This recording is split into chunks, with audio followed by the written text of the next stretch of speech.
Maurício, boa noite. Primeira pergunta de Sérgio Loredo, equipe Futebol Total. O que falar do resultado da forma que aconteceu?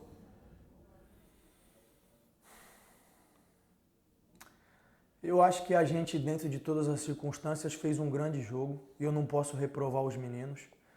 A gente começou com um time com média de idade de 22,4, terminou com um time com 21,8 de idade. A gente promoveu a estreia de um menino de 18 anos, que é o Luciano, que por sinal entrou bem no jogo. Eu acho que a gente lutou, a gente se dedicou. Eu acho que pelo volume do que o Ceará gerou, principalmente no segundo tempo, eu nem vejo o resultado como injusto, embora eu discorde de algumas coisas que aconteceram durante o jogo, especialmente no final. Mas eu acho, como eu disse anteriormente, eu não posso reprovar em nada os jogadores, porque eles lutaram, se dedicaram, enfrentaram as dificuldades e as adversidades, e a gente tentou ao máximo buscar a vitória.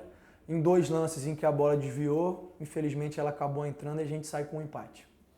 Ainda do Sérgio Loredo. O que você foi falar com o árbitro após o jogo? Você entendeu justo os 8 minutos de acréscimo? Não entendi porque eu ouvi o quarto árbitro falando que ia dar 7, eu ouvi o assistente dizendo que ia dar 7. No meu entendimento, e foi o último lance em que a bola ficou parada, que foi quando o Cleiton estava no chão. Eles deveriam ter dado 7 minutos. Assim como eu acho que quando o Gabriel Novaes arranca com a bola, o jogador do Ceará tenta acertar ele sem bola para matar o lance. Por mais que ele tenha dado vantagem, depois ele teria que parar o jogo para dar o cartão, o amarelo ou o vermelho. E ele não fez isso. Mas enfim, não estou dizendo que isso é justificativa para o resultado, mas eu acho que foram decisões ruins. Outra coisa que me preocupa é que a gente esteve perdendo poucas vezes nesse campeonato, mas em nenhum momento a gente teve 8 minutos de acréscimo. E aí quando a gente vai jogar contra o Corinthians é 8 minutos, contra o Ceará é 8 minutos. Quando a gente jogou aqui em Fortaleza contra o Fortaleza, nós estávamos perdendo de 1 a 0, não nos foi dado 8 minutos. Então eu não entendo os critérios. Eu acho que se o jogo foi parado em alguns momentos, houve as trocas de substituição, no máximo 5, 6 estava mais do que de bom tamanho. Não entendi o critério e não concordo com ele. Maurício, agora o Eberson da 102. Barbieri, mesmo com tantos desfalques, o Braga apresentou um bom futebol. Qual a sua avaliação da partida e se o entendimento do elenco do Braga ao modelo do jogo facilita a busca dos resultados?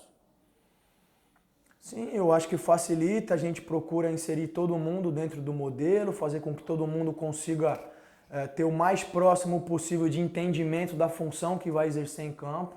Apesar de que hoje foi necessário a gente fazer algumas improvisações, precisei colocar o Everson numa posição um pouco mais adiantada, que não é a função dele de lateral, o Cristiano a mesma coisa pela direita. Precisei colocar o Gabriel um pouquinho mais por dentro junto com o Alejandro.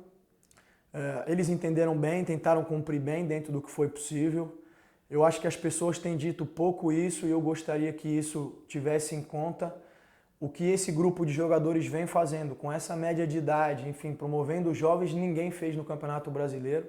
Talvez eu só me lembre dos meninos da Vila, mas vejam bem, a gente está falando do nível dos jogadores dos meninos da Vila. Eu não me lembro de outra equipe com um plantel tão jovem que consiga competir, que consiga, enfim, fazer frente aos adversários, seja qual for a circunstância. Então eu só posso dar o parabéns pela entrega e pelo rendimento dos jogadores.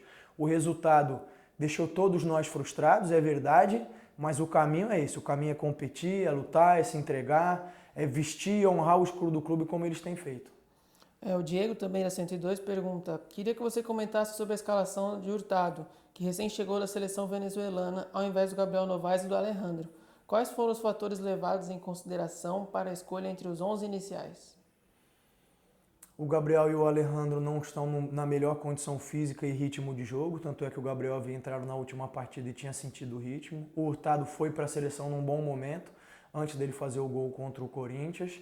E existem uma série de critérios, os critérios são meus e eles sempre são muito bem pensados, muito bem planejados para que a equipe entre da melhor maneira possível, para que a gente faça as melhores escolhas sempre.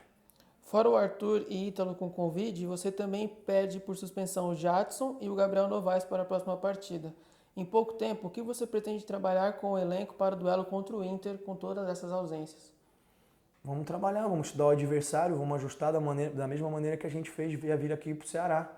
Voltando ainda na questão da arbitragem, a gente, além de ser prejudicado durante o jogo contra o Atlético Goianiense, não pôde contar com o Ramires por um erro da arbitragem. Mas, enfim, as coisas fazem parte do campeonato, a gente não tem o hábito de lamentar, eu só quero que fique registrado, não quero jogar nenhum resultado em função disso. Vamos olhar para frente, vamos trabalhar e procurar fazer o melhor jogo contra o Inter.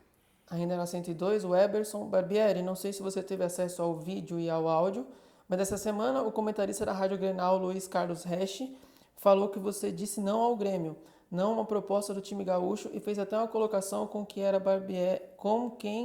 era Barbieri para dizer não ao Grêmio. Você recebeu a proposta do time gaúcho essa semana? E sobre a questão do seu nome ser vinculado a determinados clubes, como você tem lidado com isso? O que eu tenho a dizer é que esse cidadão é um péssimo profissional, porque eu não falei absolutamente com ninguém da equipe do Grêmio, não troquei nenhuma palavra, embora eu tenha pessoas conhecidas na comissão técnica lá. Não, volto a dizer, não troquei absolutamente nenhuma palavra, então o que esse cidadão veiculou é a mais absoluta mentira e, além disso, ele fez julgamentos sobre a minha pessoa em cima de um fato que é completamente inverídico. Infelizmente, em todas as áreas existem os péssimos profissionais, como esse cidadão.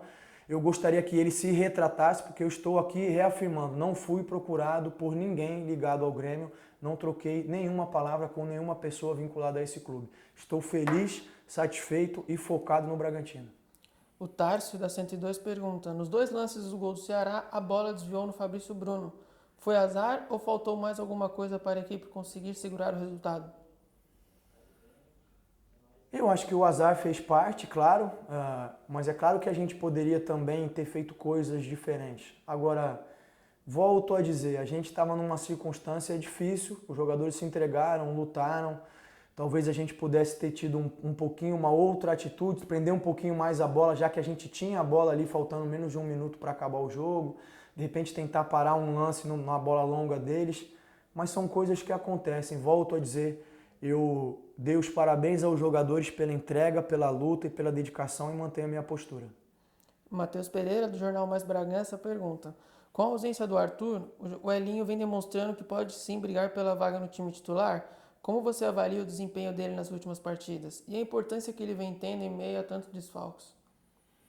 Estou muito satisfeito com o desempenho dele. A gente sempre teve em conta que o Elinho é um jogador importantíssimo para nós, já nos ajudou e foi decisivo em vários momentos.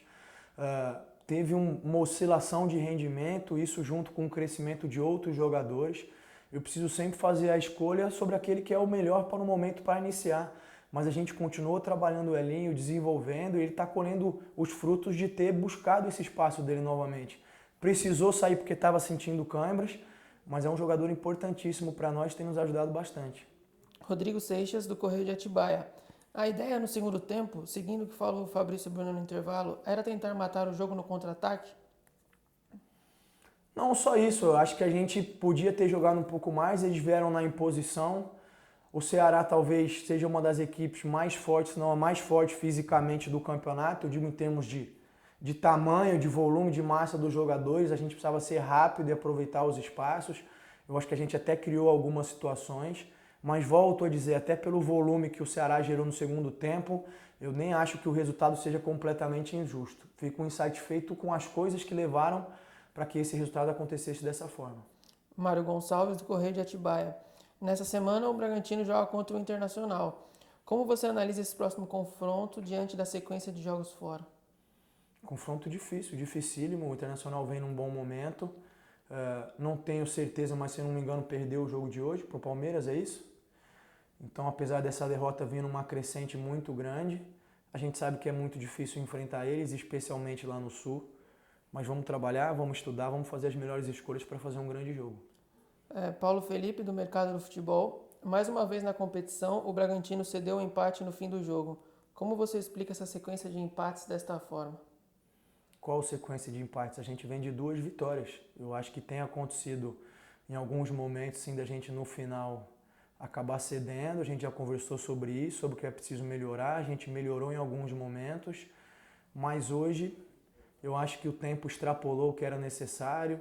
É o preço de se jogar muitas vezes com uma equipe jovem, são essas oscilações, talvez algumas decisões poderiam ter sido um pouquinho mais maduras, mas eu não reprovo os jogadores de maneira nenhuma. Ainda do Paulo Felipe, mesmo sem os 2 goleadores da equipe na temporada em campo, Ítalo e Arthur, o Bragantino conseguiu manter o excelente ritmo ofensivo e perdeu a partida. Empatou. Gostaria que falasse da atuação dos atacantes que souberam suprir muito bem o papel deles lá na frente. Gostei, achei que eles entraram bem, achei que o Jean sentiu um pouco o ritmo, até por ter estado muito tempo com a seleção, mas quase não ter jogado. Acho que o Coelho e o Elinho vêm numa sequência, até onde eles conseguiram suportar, fizeram um bom jogo. Acho que a gente está no caminho certo. Angelito Neto da TV Band Campinas. Sempre no final das partidas em que o Bragantino vem vencendo por 2-0 e sempre nos acréscimos sofre o empate. Isso reflete a falta de atenção da zaga para segurar a vitória? Não, a premissa não é verdadeira, não é sempre. A gente ganhou do Palmeiras por 4-2 e não sofreu empate. A gente ganhou do Atlético Goianiense com um homem a menos por 1-0 e não sofreu empate.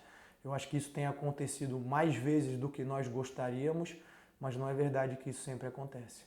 Ainda o Angelito, o que aconteceu no final para que você, Barbieri e os jogadores do Bragantino ficassem irritados? Só para que possamos entender as imagens que foram mostradas.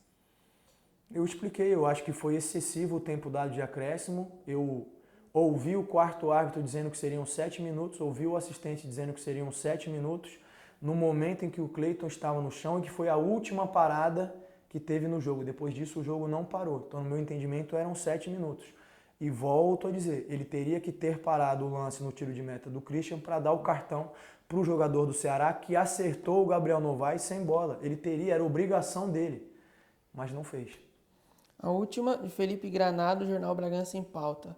Barbieri, com 2 casos de Covid em uma semana, isso gera um sinal de alerta na comissão técnica, para que os cuidados sejam redobrados, sobretudo com a proximidade da partida mais importante do ano, que é a final da Sul-Americana, e a necessidade de ter todos os atletas possíveis disponíveis para este período. Sim, eu acho que infelizmente tem acontecido com a gente, que sirva de lição para que todos nós como sociedade possamos entender que apesar das coisas estarem sendo flexibilizadas, a pandemia ainda não acabou.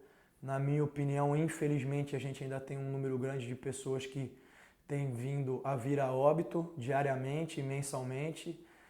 É uma tristeza. Nesse momento, que a gente gostaria e espera que o Arthur e o Ítalo possam se recuperar o mais pronto possível, com saúde, com condição, e possam, assim que possível, dentro das normas de segurança e saúde, possam voltar a nos ajudar.